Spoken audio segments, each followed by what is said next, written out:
ஆணும் பெண்ணும் கூடுவது தனது காம வெறியை தீர்த்துக் கொள்வதற்காகவே தவிர இனப்பெருக்கத்திற்காக அல்ல. பிள்ளை பெற்றுக் கொள்வதை நிறுத்திக் கொள்ள வேண்டும். நீ உன் மனைவியுடன் கலவி செய்யக்கூடாது என்பதற்கும் நீ மது அருந்த கூடாது என்பதற்கும் என்ன வேறுபாடு என்று நான் கேட்கிறேன். திருமணம் கிரிமினல் குற்றமாக கருத வேண்டும். பெண்ணுக்கு கற்பப்பை தேவையில்லை. கற்பு, களவு என்ற சொற்களும் புலவர்களால் கற்பிக்கப்பட்ட பொருளற்ற சொற்களே.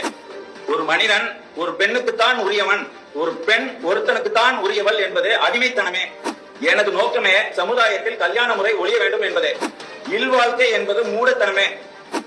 உலக நோக்கை கெடுப்பது இல்லறம். திருமணம் இயற்கைக்கு முரணானது. இல்வாழ்க்கை, குடும்பம் என்பதெல்லாம் காட்டு மிராண்டி காலத்திற்கு பொருந்தும், தற்காலத்திற்கு பொருந்தாது. கடைசியாக ஒண்ணு சொல்றாரு கேட்டுங்க. ஒளி காளைகளை போல ஆண்களையும் குழந்தைகள் பெறுவதற்கு என்று பெண்களையும் வைத்துக் கொண்டு உறவு முறை தெரியாமல் இருக்க வேண்டும். இதோட அர்த்தம் தெரியுதா உங்களுக்கு? ஒரு மதுரையில ஒரு காளை இருக்குது, ஆண்டிப்பட்டியில ஒரு மாடு இருக்குது. அந்த காளையை கூட்டு வருவாங்க. ஆண்டிப்பட்டியில ஒரு 10 மாடு இருக்கும். செனை பிடிக்க வைப்பாங்க. வச்சுட்டு அந்த மாடு போயிடும். போன பிறகு அது பிறக்கிற குழந்தைக்கு அப்ப யாரும் தெரியாது, எந்த காலை கூட இருந்தோன்னு அந்த பெண் காலைக்கும் தெரியாது. இப்படி இந்த சமூகம் இருக்கணும்னு ஒருத்தர் சொல்லியிருக்காரு. நீ யாரு கூட வேணாலும் படுக்கலான்றத திருக்குறள்ல பேருந்துகள் எல்லாம் எழுதி வச்சிருக்கோம். அது மாதிரி இந்த பெரியார் பொன்மொழிகள் எழுதி வைக்குமா? கேவலமான பேச்செல்லாம் ஒருத்தர் பேசிவிட்டு அவரை இந்த தலைவரா எங்க தமிழ் இனத்துக்கு திணிக்கிறது நீங்க யாரு?